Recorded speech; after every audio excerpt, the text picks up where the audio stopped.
Of the record మాట్లాడటం జరిగింది. కానీ జగపతి గారిని ఇంత దారుణంగా చూపిస్తారని అనుకోలేదు. అంత వైలెంట్గా అసలుకి క్యారెక్టర్ అంటే ఈ సినిమానే దాంట్లో హీరో ఆ క్యారెక్టరే లేదు అసలుకి. మొత్తం స్టోరీ మొత్తం చూస్తుంటే ఆ విలన్ జగపతి బాబు గారే, ఆయనకి మొత్తం ఇది ఉంది కదా. సో మీకు బయట ఎలాంటి ఫీడ్బ్యాక్ వచ్చింది ఆఫ్టర్ రిలీజ్ తర్వాత? ఇండస్ట్రీ నుంచి ఎలాంటిది వచ్చింది? Very positive talk sir. ఎందుకంటే నిన్ననేగా రిలీజ్ అయింది. చూసిన ప్రతి ఒక్కళ్ళు జగపతి గారి పర్ఫార్మెన్స్ని, ఆయన క్యారెక్టర్ చూస్తున్నారు కానీ ఆయన చూడట్లేదు. So it's taken to next level. అంటే ఆయన కెరీర్ ఆయనే చాలాసార్లు చెప్పారు ఇంత థర్డ్ ఇన్నింగ్స్ అని. ఆ మాటలు ఈరోజు రుజువయ్యాయి. అంటే ఇప్పుడు లాస్ట్ క్లైమాక్స్ అయితే జగపతి గారు అలా చేసుకోవటం అది ఎంతవరకు కరెక్ట్ అనిపించింది అసలుకి మీకు? 100% కరెక్ట్ అనిపించింది. 100%. సి మన ఇతిహాసాల్లో కూడా చదువుతాం భస్మాసుర హస్తం అని. అహం కూడా భస్మాసుర హస్తం లాంటిది. It's my perception. అది నిజమే. ఓకే. ఇందులో జగపతి గారితో పాటు ఇప్పుడు కర్ణం క్యారెక్టర్ అయితే అసలు పక్కన బాగా పేలిపోయిందని చెప్పవచ్చు నిజంగా. సో ఎట్లా మీకు బయట నుంచి ఫీడ్బ్యాక్ ఎట్లా ఉంది అసలు కర్ణం క్యారెక్టర్? మంచిగా ఉన్నది. ఎందుకంటే ఎవరు చూసినా కూడా మంచిగా చేసినావు. నేను చూసినప్పుడు నువ్వు వచ్చినప్పుడు నవ్వుతుందని చెప్పారు. నిన్న నేను జనాల మధ్యలో కూర్చొని చూసిన వాళ్ళు కూడా ఈలలేసుడు. కొన్ని ప్లేసులలో అయితే కాగితాలు చింపిపోతారు. నాకు కొన్ని వీడియోలు పెట్టిరాలు. అంటే అదంతా ఆ టైమింగ్ కానీ ఆ డైలాగ్స్ కానీ ఇదంతా కూడా చాలా పెద్ద గ్రౌండ్ వర్క్. అది ఆ గ్రౌండ్ వర్క్ చేయడానికి మూల కారణం మాత్రం మా డైరెక్టర్ అజయ్ గారే. ఈ credit goes to our director Ajay గారు. Sir first of all congrats అండి. Thank you. ఈ టీం అంతా ఎంత కష్టపడ్డారో అంత సక్సెస్ ఆడియన్స్ మీకు ఇస్తున్నారు. నేను దాని నుంచి మీకు వచ్చిన ఫీడ్బ్యాక్ కావచ్చు, మీడియా నుంచి వచ్చిన రివ్యూస్ కావచ్చు. సో అయితే మీరు ప్రెస్ మీట్లో అన్నారు, రిలీజ్ ముందు ప్రెస్ మీట్లో అన్నారు తెలంగాణ అంటే మటన్ ముక్క, మందు చుక్క, నల్లి బొక్క అన్నారు. కానీ తెలంగాణ చరిత్రలో గడిల వెనకాల త్యాగాల్లో ఒక దొర క్రూరత్వం కావచ్చు, ఒక దొర రాచరికం కావచ్చు, ఇవన్నీ చూపించారు. అంటే ఇప్పుడు తెలియకపోవచ్చు ఇప్పటి జనరేషన్కి, కానీ ఆ టైంలో దొరలు కానీ అక్కడ ఉన్నటువంటి విలేజెస్ కానీ అంతా కూడా ఇట్లానే ఉంటుందా అనే ఒక భావన కలిగింది. అంటే తెలంగాణ అంటే ఒక ఆత్మగౌరవ పోరాటం అందరికీ తెలిసిందే.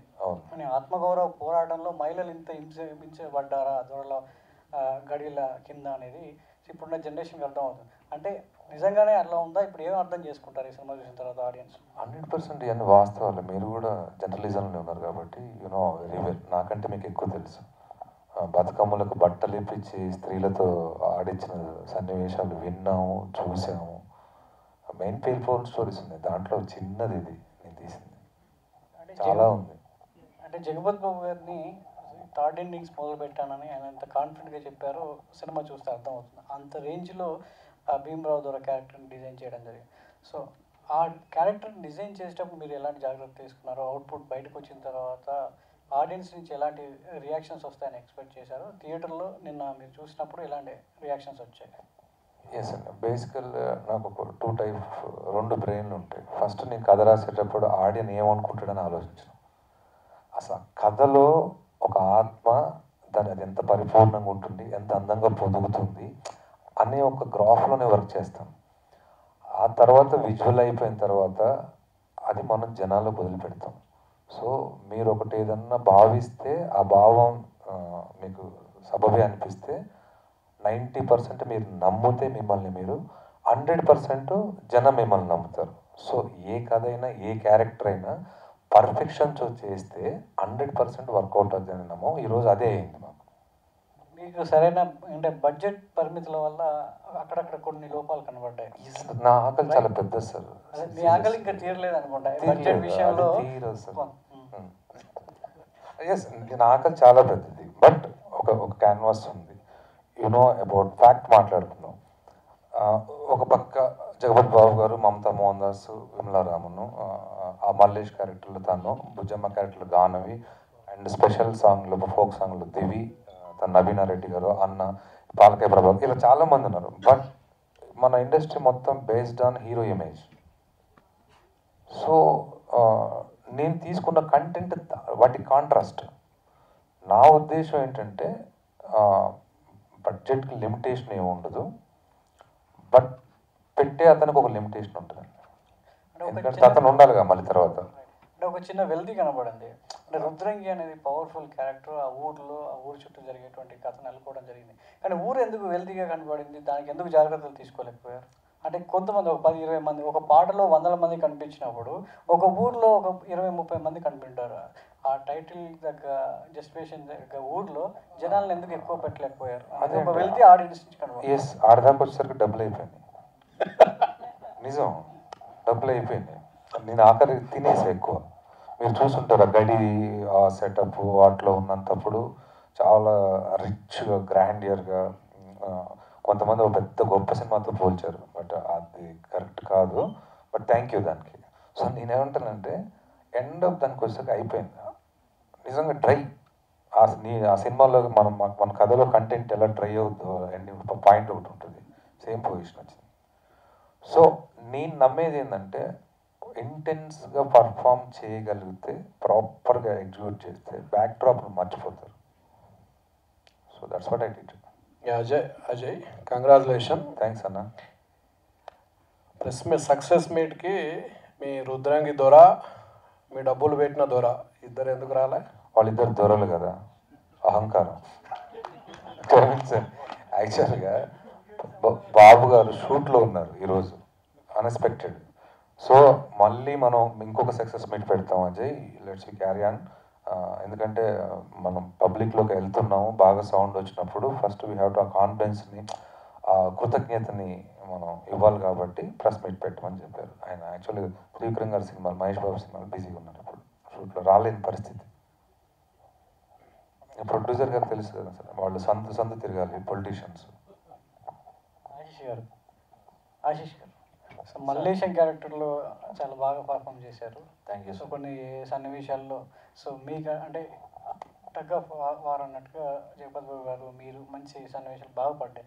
సో మల్లేశం క్యారెక్టర్ కోసం మీరు ఎలా వర్క్ చేయడం జరిగింది? సో మీరు ఆ క్యారెక్టర్లోకి వెళ్ళిపోవడానికి ఎంత సమయం తీసుకున్నారు? సమయం అయితే పడింది సార్. ఎందుకంటే మల్లేష్ అనే క్యారెక్టర్ ఒక స్ట్రాంగ్ వాల్ లాంటిది. సో అక్కడ దొరతో అంటే అంత ఫైట్ చేయాలి, ఆ స్ట్రాంగ్ క్యారెక్టర్ ఉండాలంటే డెఫినెట్గా దీనికి గ్రౌండ్ వర్క్ చేయాలి. సో డైరెక్టర్ అజయ్ గారు దానికి నాకు లైక్ యూనో సపోర్ట్ చేశారు, లైక్ హార్స్ రైడింగ్, స్టిక్ నేర్చుకోవడం ఇదంతా. సో ఈ క్యారెక్టర్ మల్లేష్ అనేది మీరు చూసే ఉండొచ్చు సినిమా. సో మీకు అనిపించింది అరే ఇది టక్ ఆఫర్ ఉంది దొరకి అన్నట్టు. సో దీనికి నేను గ్రౌండ్ వర్క్ అయితే డెఫినెట్గా తీసుకున్నాను, చాలా హోంవర్క్ చేశాను డైలాగ్ పరంగా and like everything fights. So I need to say thanks to Jagapathi Babu sir, ఎందుకంటే ఆయన కూడా షూట్లో నాకు చాలా సపోర్ట్ చేశారు. అండ్ మా ఫైట్ మాస్టర్స్ రామ్ సుంకర్ గారు అండ్ జాషువా గారు. సో నేనైతే దీన్ని డెఫినెట్గా గ్రౌండ్ వర్క్ చేశాను కాబట్టి ఈరోజు స్క్రీన్లో అంత మల్లేష్ అనే క్యారెక్టర్ అంత పవర్ఫుల్గా కనిపిస్తుంది. అజయ్ గారు, విజేంద్ర ప్రసాద్ గారు కానీ రాజమౌళి గారు కానీ ఈ సినిమా ఏమన్నా చూసారా? చూపిస్తాను. ఇంకా చూడలేదు సార్, నేను కలిసి చూపిస్తాను తప్పకుండా. హాయ్ దేవి, మీ ఫోక్ సాంగ్ చాలా బాగుంది. దీని వెనకాల ఏమైనా హోంవర్క్ చేశారా లేదా న్యాచురల్గా చేసుకెళ్ళిపోయారా? చాలా హోంవర్క్ చేసాము. నాకు విజువల్లీ కూడా చాలా బాగుంది. డిఓపి గారు కూడా కంగ్రాట్స్ చెప్పొచ్చు. డిఓపిస్ వర్క్ ఇస్ ఫెంటాస్టిక్, నిజంగా చాలా బాగా చేశారు. నేను పర్సనల్గా చెప్పలేదు, నేను ఇప్పుడే చెప్తున్నా ఈరోజు. అండ్ దీని వెనకాల హోంవర్క్ అంటే మేము భాను మాస్టర్ దీనికి కొరియోగ్రాఫర్. అండ్ 3 days ముందే మేము రిహార్సల్ చేసాం. ఎవ్రీడే నేను వెళ్ళి డ్యాన్స్ చేసి మార్నింగ్ నుంచి ఈవినింగ్ వరకు చేసేవాళ్ళం. బేసిక్గా నేను టాల్గా ఉంటాను కదా, మోకాళ్ళు కొంచెం బెండ్ చేసి చేయాలన్నమాట అందరూ డాన్సెస్తో కొంచెం ఈక్వల్గా ఉండడానికి. అది చేసినప్పుడు మోకాలు నొప్పి వచ్చేది, చాలా నొప్పి వచ్చేది. నాకు డ్యాన్స్ రాదు, నాకు డ్యాన్స్ రాదు, నాకు డ్యాన్స్ ఏంటి, నాకు డ్యాన్స్ ఏంటి, నా ఫీలింగ్ పర్సనల్ ఇన్నర్ ఫీలింగ్, నాకు డ్యాన్స్ రాదు నేనేం చేస్తా అని. అండ్ డ్యాన్స్ చెయ్యాలి, ఒక తపన చెయ్యాలి, నేను వచ్చింది దేనికి, నా కోరిక ఏంటి, నేను 70mm స్క్రీన్లో నన్ను నేను చూసుకోవాలి అన్న కోరికతో నేను మూవీ ఇండస్ట్రీకి వచ్చాను. అది నేను గాడ్ ఫాదర్ త్రూ చిరంజీవి గారి పక్కన నేను కనపడడం it was an achievement for me. దాని తర్వాత special number is the first thing for me. And ఆ స్పెషల్ నెంబర్ కోసం నేను తప్పకుండా అంటే లాడ్ ఆఫ్ హార్డ్ వర్క్.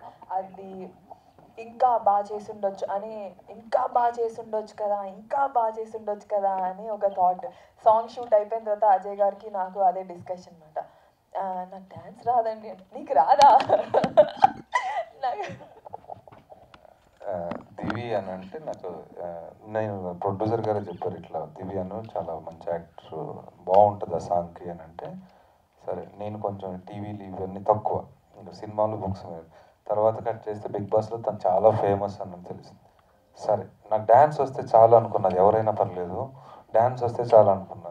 సరే తను భాను మాస్టర్ ప్రాక్టీస్ అంతా అయిపోయింది. సెట్కి వచ్చిన తర్వాత ఓ మూమెంట్ చూసాక కొంచెం బాగా నాకు డ్యాన్స్ రాదుగా అన్నది.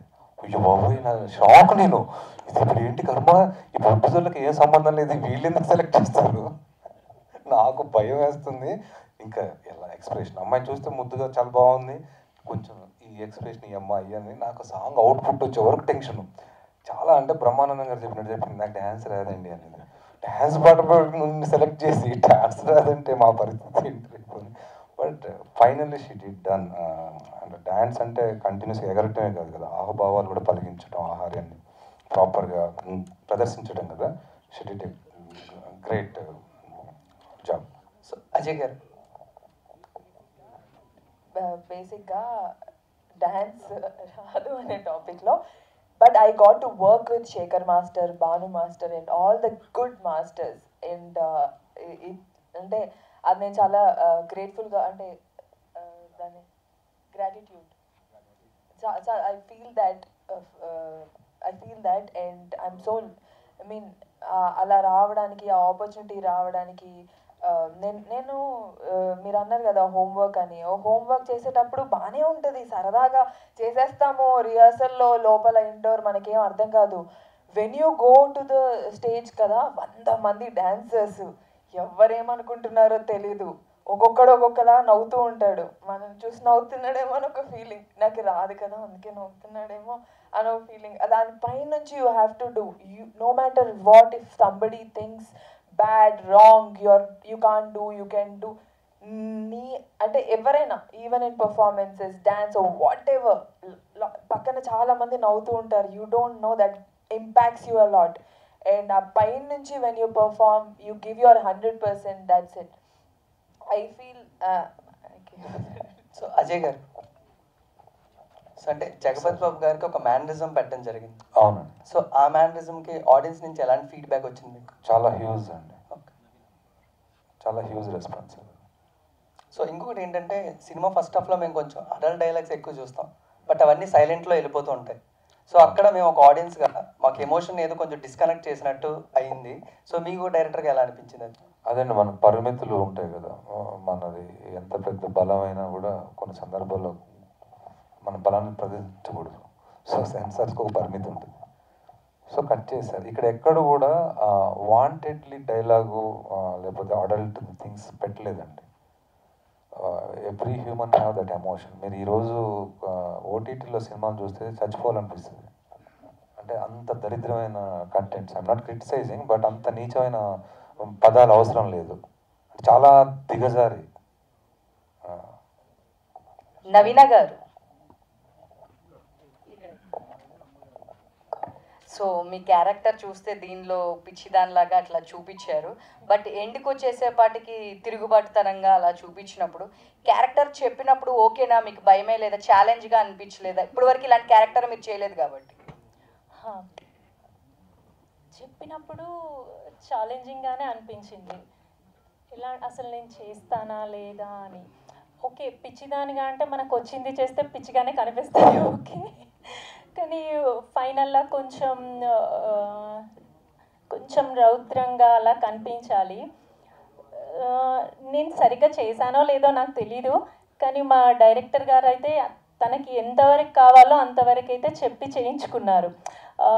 స్క్రీన్ మీద చూసినప్పుడు అందరూ విష్ చేస్తుంటే చాలా హ్యాపీగా అనిపించింది, అరే నేను ఓకే పర్లేదు బాగా చేశాను అని. డైరెక్టర్ గారు ఎన్ని మార్క్స్ వేస్తారు? 100 వేస్తారా? నేను వేసుకోనా? Okay okay. డైరెక్టర్ గారు సార్, ఇది చూస్తే తెలంగాణ బ్యాక్డ్రాప్లో సినిమా అని ఫస్ట్ నుంచి చెప్తూ వచ్చారు. బట్ మేము మూవీ చూసిన తర్వాత ఎక్కువ వాళ్ళు చేసిన ఇది సంబంధించింది కాకుండా అమ్మాయి ఎంపవర్మెంట్ కానీ తిరుగుబాటు గురించి చూపించినట్టు అనిపించింది నాకు. దాని గురించి ఏం చెప్తారు? తెలంగాణలో అమ్మాయిలు లేరా? ఉన్నారు కదా. వాళ్ళకి అన్యాయం జరగలేదా? ఎస్ అండి. అంటే పవర్ అంటే నా దృష్టిలో ఆదిశక్తి అంటే స్త్రీయే కదా. నేను అలానే భావిస్తాను స్త్రీలని. సో ఆ పవర్నే తీసుకొని నా సినిమాలో మెయిన్ ఒక బీజం దాన్నే పెట్టుకున్నాను. ఎస్ అండి. అంటే ఎప్పుడు మగవాళ్ళ మొహాలు చూపిస్తే దరిద్రంగా ఉంటుంది కదా. అప్పుడప్పుడు ఆడవాళ్ళ మొహాలు చాలా బాగా ఎలివేషన్స్ ఇస్తే అందంగా ఉంటుంది. అజయ్ గారు, అంటే గతంలో ఇలాంటి అటెంప్ట్స్ దొరలు గడియలు ఇవన్నీ కూడా దాసరి నారాయణరావు కావచ్చు, మిగతా అక్కడ దర్శనం కొంతమంది ట్రై చేశారు, మంచి సక్సెస్ అందుకున్నారు. సో బాక్స్ ఆఫీస్ వద్ద వాళ్ళు 100 రోజులు 200 రోజులు ఆడిన సందర్భాలు ఉన్నాయి. ఆ ఇన్ఫ్లుయెన్స్ ఏమన్నా మీ మీద ఉందా? అలాంటి కథ మళ్ళీ తీసుకురావాలి? నేను యాక్చువల్గా ఇప్పుడు ఒకటండి, నేపథ్యం మాత్రమే తెలంగాణ సార్. ఇది సౌండింగ్ దొరసాని గడులు అంటాను. ఇలాంటి సమస్య ఎక్కడున్నా ఇప్పుడు మేబీ ఇది హిందీలో రిలీజ్ చేసే ప్రైస్లో అంటే హ్యూజ్ రెస్పాన్స్ రావచ్చు. మన మూవీలో గెటప్స్ ఉన్నాయి, మీకు ఎలా ఉంటే ఒక నార్త్ ఇంపాక్ట్ ఉంటుంది ఆ దొరసాని వేషధారణ కూడా. సౌత్ అండ్ నార్త్ మిక్స్ చేసినట్టు ఉంటుంది. It's about my imagination world.